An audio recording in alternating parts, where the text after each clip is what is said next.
Hello friends, welcome to this video. और इस video में आज हम पढ़ेंगे अनएम्प्लॉयमेंट के बारे में। तो आइए शुरुआत करते हैं। तो सबसे पहले हम देखते हैं डेफिनीशन ऑफ अनएम्प्लॉयमेंट। तो ये बेसिक सिंपल सी डेफिनेशन है। इसमें बताया है कि a person is said to be unemployed if he she is willing और available to work to be employed but is not able to find the work. तो ये बेसिकल सिंपल सी डेफिनेशन है अनएम्प्लॉयमेंट की। और हम लेटेस्ट एक fact देखेंगे तो PLFS 2017-18 रिपोर्ट के हिसाब से जो अनएम्प्लॉयमेंट रेट था इंडिया में वो 6.1% था। तो ये डेफिनेशन और इसके बारे में हुआ। अब आगे बढ़ते हैं। नेक्स्ट स्लाइड में हम देखेंगे कि causes of unemployment, what are the different causes of unemployment. इसमें सबसे पहले जाता है स्लो इकोनॉमिक ग्रोथ। जब इकोनॉमिक ग्रोथ बहुत स्लो होती है तो अनएम्प्लॉयमेंट बढ़ता है। इंक्रीज़ इन पॉपुलेशन, ये एक बहुत बड़ा फैक्टर है। जब पॉपुलेशन बढ़ेगी तो जो जॉब्स होते हैं वो लिमिटेड होते हैं, तो बहुत सारी पॉपुलेशन है जो अनएम्प्लॉयड रहेगी। टेक्नोलॉजिकल एडवांसमेंट्स में आपका जैसे आता है ऑटोमेशन। ऑटोमेशन से क्या होता है, बहुत सारे मैनुअल जॉब से वो हट जाते हैं, तो वो बहुत जो लोग पहले मैनुअल जॉब्स करते हैं उनका जॉब छूट जाता है तो वो अनएम्प्लॉयड हो जाते हैं। तो टेक्नोलॉजिकल एडवांसमेंट भी एक रीज़न है अनएम्प्लॉयमेंट का। फिर seasonal demand in agriculture sector. India में ऑलमोस्ट 50% पॉपुलेशन एग्रीकल्चर पे डिपेंडेंट है और एग्रीकल्चर में वर्क करती है।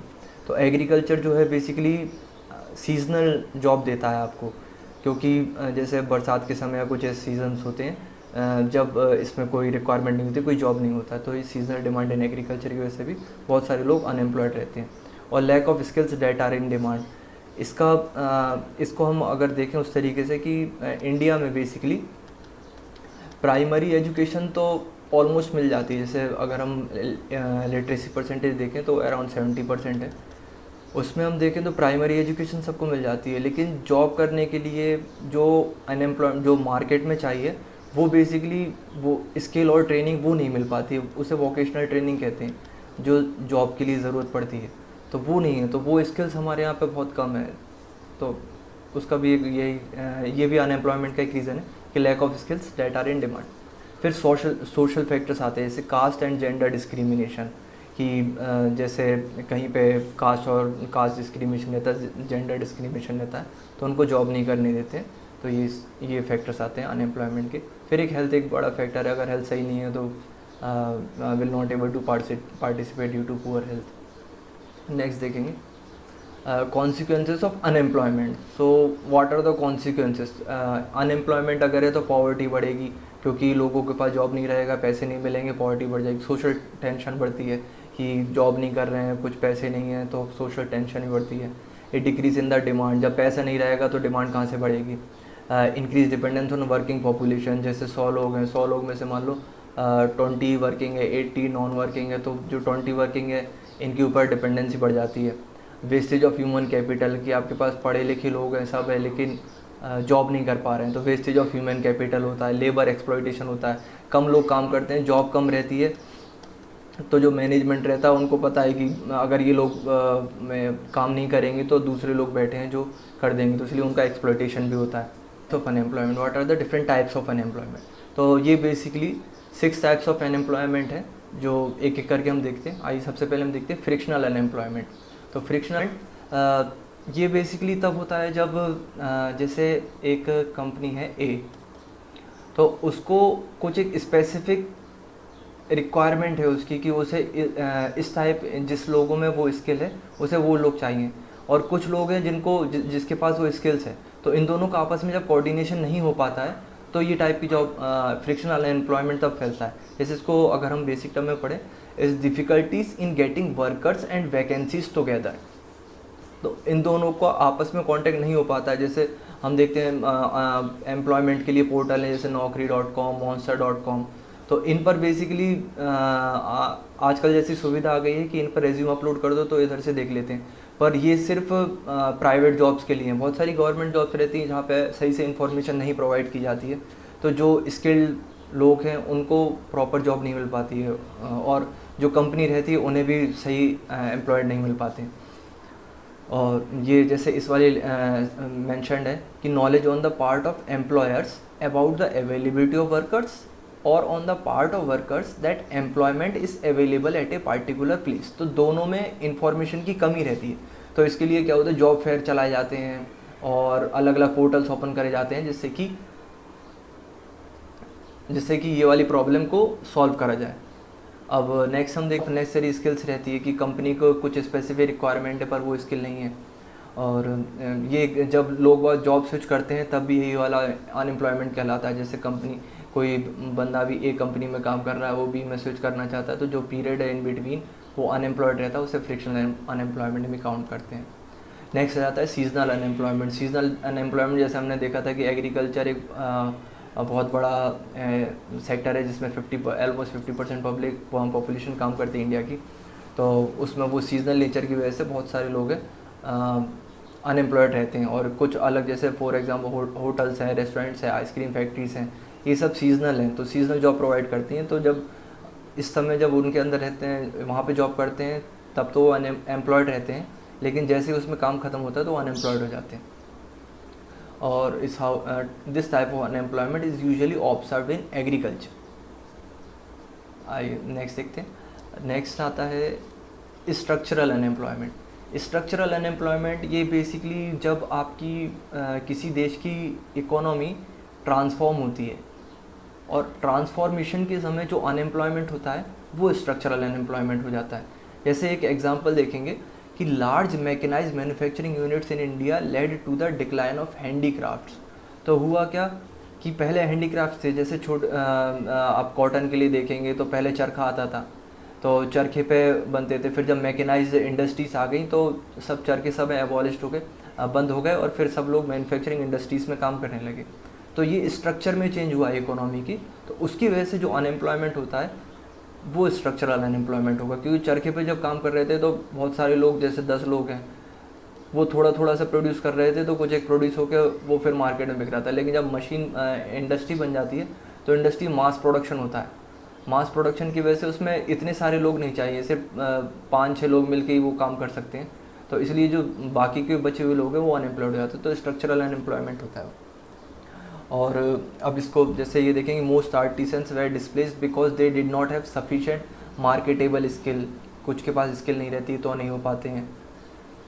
It result due to imbalance caused by the decline of one industry and the rise of another. जैसे हमने देखा था कॉटेज इंडस्ट्रीज रहती है तो इंडस्ट्री मैकेनाइज इंडस्ट्री आ जाती है।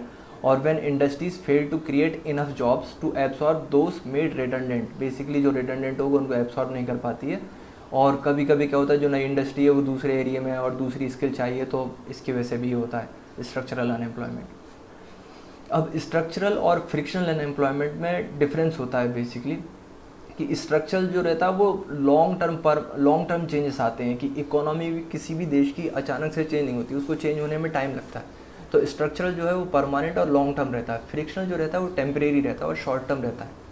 जब when a fall in demand for the products of certain industries is accomplished by compensating increase in demand for labor in other industries, such an unemployment as arises should be described as frictional।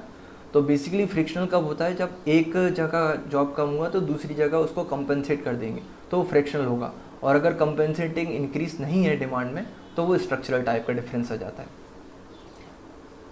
Next पढ़ते हैं। अब general और cyclic unemployment. ये cyclic unemployment basically इसमें आपकी boom और depressions की। तो डिप्रेशंस की जैसे हम देखें, अभी लेटेस्ट में देखें 2001 में आया था, फिर 2008 और 7-8 के अराउंड आया था। और तो ये डिप्रेशंस है। तो बेसिकली डिप्रेशंस की साइकिल रहती है, तो इसको साइक्लिकल अनएम्प्लॉयमेंट बोलते हैं। ये हर इकोनॉमी में आता है। इसमें मास अनएम्प्लॉयमेंट हो जाता है, बहुत सारे लोग हैं, इंडस्ट्रीज़ बंद हो जाती हैं, जॉब नहीं होता है, तो ये मास लेवल पे होता है, इसे साइक्लिक अनएम्प्लॉयमेंट कहते हैं। All the types of unemployment considered so far are result of changes in the economy. जो पुराने थे वो इकोनॉमी में चेंजेस की वजह से थे, लेकिन साइक्लिकल ऐसा नहीं है, वो कुछ एक इवेंट होता है जिसकी वजह से डिप्रेशन आ जाता है।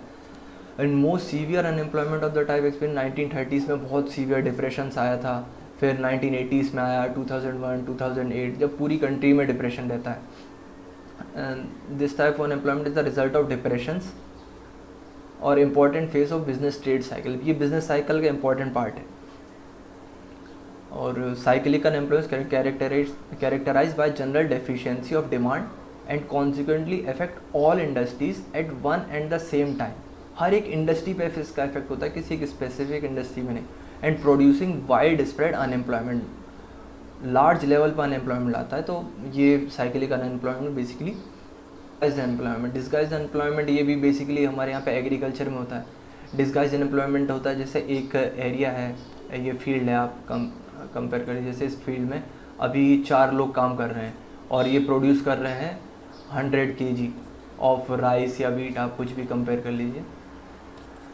अब अगर इन 4 की जगह अगर 2 भी काम करते हैं तो अभी 100 kg प्रोड्यूस हो रहा है। तो बेसिकली 2 की जगह 4 हो गए लेकिन प्रोडक्शन में इंक्रीज नहीं हुआ है। तो इसको हम कहते हैं डिस्गाइज अनएम्प्लॉयमेंट। तो जो 2 एक्स्ट्रा बंदे हैं वो डिस्गाइज हैं, बेसिकली उनके होने ना होने से प्रोडक्टिविटी पे कोई डिफरेंस नहीं पड़ रहा है। In which some workers have zero marginal productivity so that their removal will not affect the volume of total output. तो ये डिस्गाइज अनएम्प्लॉयमेंट आता है। नेक्स्ट आता है chronic unemployment. Chronic unemployment basically जब कोई सी अंडर डेवलप्ड कंट्री है, बड़े लंबे समय से जब वहाँ अनएम्प्लॉयड चलता है अनएम्प्लॉयमेंट, तो उसे क्रॉनिक अनएम्प्लॉयमेंट कहते हैं। और ये अधिकतर अंडर डेवलप्ड कंट्रीज़ में होता है। Under developed countries suffer from chronic unemployment on account of vicious cycle of poverty, क्योंकि उनकी क्या होती है, पॉवर्टी रहती है ज़्यादा। पॉवर्टी रहती है तो जो पैसा रहता है वो कम रहता है, पैसा कम होगा तो इंडस्ट्री वहाँ पे ओपन नहीं हो पाएंगी, इंडस्ट्री ओपन नहीं होंगी तो बेसिकली अनएम्प्लॉयमेंट बढ़ेगा। तो ये विशियस साइकिल बन जाती है, तो उसकी वजह से क्रोनिक अनएम्प्लॉयमेंट हो जाता है। और यहाँ पे basically lack of developed resources रहता है and their underutilization, high population growth रहती है, बैकवर्ड है, even primitive state of technology नहीं रहती है, low capital formation etcetera are the major causes of chronic employment in underdeveloped countries. Next अब हम देखेंगे वे फॉरवर्ड। तो way forward basically unemployment problem तो हमने पढ़ा, उसके टाइप्स पढ़े। अब आगे इसको कैसे टैकल करा जाए, इसको कैसे हैंडल करा जाए, क्या ऐसी पॉलिसी लाई जाए जिससे अनएम्प्लॉयमेंट कम हो, उसके लिए हम चीज़ें देखेंगे। तो उसमें create awareness about government scheme. ये बेसिकली जैसे फ्रिक्शनल एम्प्लॉयमेंट आपने देखा था कि जब कंपनी ए को एक skill type of skill required रहती है, उसे वो नहीं मिलते हैं, और जो एम्प्लॉय रहते हैं उन्हें एम्प्लॉयर नहीं मिलता है। तो गवर्नमेंट स्कीम अवेयरनेस करवाओ, गवर्नमेंट स्कीम जैसे मनरेगा है, मनरेगा के बारे में अवेयर करें सब पब्लिक को, जॉब फेयर चलाएं तो जिससे कि अनएम्प्लॉयमेंट कम होगा। और balance growth rate and employment rate, तो ग्रोथ भी बढ़नी चाहिए और एम्प्लॉयमेंट भी बढ़ना चाहिए, ये दोनों बैलेंस होने चाहिए। हमारे यहाँ बेसिकली क्या हुआ है, ग्रोथ तो बढ़ी है पर एम्प्लॉयमेंट उस रेट से नहीं बढ़ा है, तो ये दोनों बैलेंस होने चाहिए। क्वालिटी एजुकेशन, और बहुत ज़्यादा ज़रूरत है इस समय वोकेशनल ट्रेनिंग की। वोकेशनल एजुकेशन बहुत ज़्यादा रिक्वायरमेंट है जो हमें जॉब में प्रोफेशन में काम है। पब्लिक इन्वेस्टमेंट चाहिए, गवर्नमेंट को इन्वेस्ट करना पड़ेगा इंडस्ट्रीज़ में। डिसेंट्रलाइजेशन ऑफ इंडस्ट्रियल एक्टिविटीज़ की, जैसे विलेज पंचायत। अभी क्या होता है कि मेजर हब्स हैं, जैसे आप देखेंगे बॉम्बे में, दिल्ली में, चेन्नई में, ये मेजर हब्स हैं, सब लोग यहाँ पे जाते हैं जॉब करने के लिए, तो माइग्रेशन बहुत ज़्यादा होता है। बल्कि रिक्वायरमेंट ऐसी है कि डिसेंट्रलाइज होना चाहिए, हर छोटे से एरिया में कुछ इंडस्ट्रीज होनी चाहिए जहाँ लोग बाग वर्क कर सकें, तो उससे माइग्रेशन भी कम होगा। और डेवलपमेंट ऑफ रूरल एरियाज़ बहुत इंपॉर्टेंट है, क्योंकि रूरल एरिया में बहुत ज़्यादा अनएम्प्लॉयमेंट है। और एंटरप्रेन्योरशिप बढ़ाना चाहिए, कुछ ऐसी पॉलिसी लानी चाहिए जिससे एंटरप्रेन्योरशिप बढ़े और फैक्ट्रीज़ बढ़े, इंडस्ट्रीज़ बढ़ें। और कास्ट एंड जेंडर बैरियर्स को हटाना पड़ेगा, ये सोशल एस्पेक्ट है अनएम्प्लॉयमेंट हटाने का। गवर्नमेंट स्कीम्स बेसिकली मनरेगा है, जिसमें आपको 100 डेज़ का वर्क मिलता है और आपको फिर पैसे मिलते हैं, उसके लिए मनरेगा है। Startup India, stand up India, PM मुद्रा योजना जिसमें लोन दिया जाता है, इसमें एमएसएमई के लिए, micro small and medium enterprises के लिए लोन दिया जाता है। डीडीयू ग्रामीण कौशल्य योजना है, इसमें आपको स्किल प्रोवाइड करी जाती है, स्किल के थ्रू आप जॉब उस स्किल दे दी जाती है बंदे को, तो वो जॉब कर सकता है। Self employment talent utilisation, NRLM, PM Kaushalya Yojana, तो ये गवर्नमेंट स्कीम्स हैं जो अनएम्प्लॉयमेंट को टैकल करने के लिए गवर्नमेंट लेके आई है। Next, thank you. Okay friends, इस वीडियो में हमने देखा अनएम्प्लॉयमेंट के बारे में, उसके डिफरेंट कॉजेज़ क्या थे और डिफरेंट टाइप्स एंड ऑल, और इसी के साथ ये वीडियो ख़त्म होता है। Thanks for watching.